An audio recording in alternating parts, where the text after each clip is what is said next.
আসসালামু আলাইকুম ভিউয়ার্স, কেমন আছেন সবাই? এই তো আজকে আমাদের বাসায় ননদ-ননদ আসছে। সাথে তাদের একটা পুচকুও আছে। তো আমি ওদের জন্য বিরিয়ানি রান্না করছি। বিরিয়ানি অনেকেই অনেকভাবে রান্না করে থাকেন। হঠাৎই আমার বাসায় মেহমান আসছে, তাই আগে থেকে তেমন কোনো প্রস্তুতি ছিল না। এজন্য বাসায় সব ধরনের মশলাও নাই। তো হাতের কাছে যেগুলো আছে সেগুলো দিয়ে মেহমানদের আপ্যায়ন করতে হবে। যাই হোক, প্রথমে আমি আলুগুলাকে ভেজে নিলাম।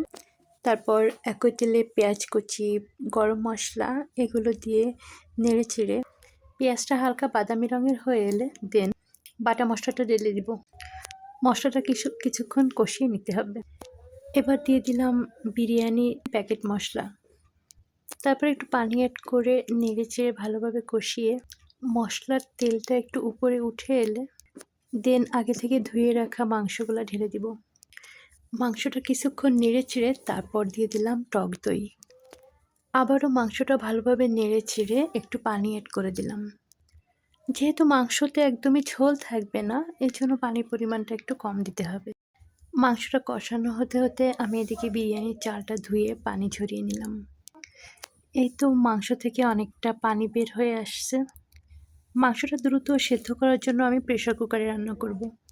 প্রেসার কুকারে মাংসটা বসিয়ে দিয়ে তারপর রাইস কুকারের হাঁড়িতে পরিমাণ মতো পানি দিয়ে পানিটা গরম হতে হতে আমি এদিকে পেঁয়াজের বেরেস্তাটা বানিয়ে নিলাম।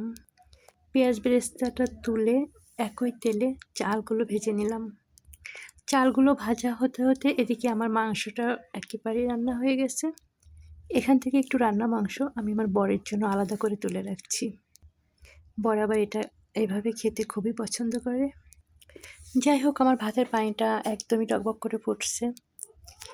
এখন এই পানিতে ভেজে রাখা চাল, আলু, রান্না করা মাংস সবই একে একে ঢেলে দিব। তারপর ভালোভাবে নেড়ে চেড়ে ঢাকনা দিয়ে ঢেকে দিব। কিছুক্ষণ পর ঢাকনা তুলে দেখি আমার বিরিয়ানিটা প্রায় রান্না হয়ে গেছে। এবার আমি কিছু ডিম সেদ্ধ করলাম, কারণ ডিম ছাড়া মেহমান আপ্যায়ন সম্ভবই না।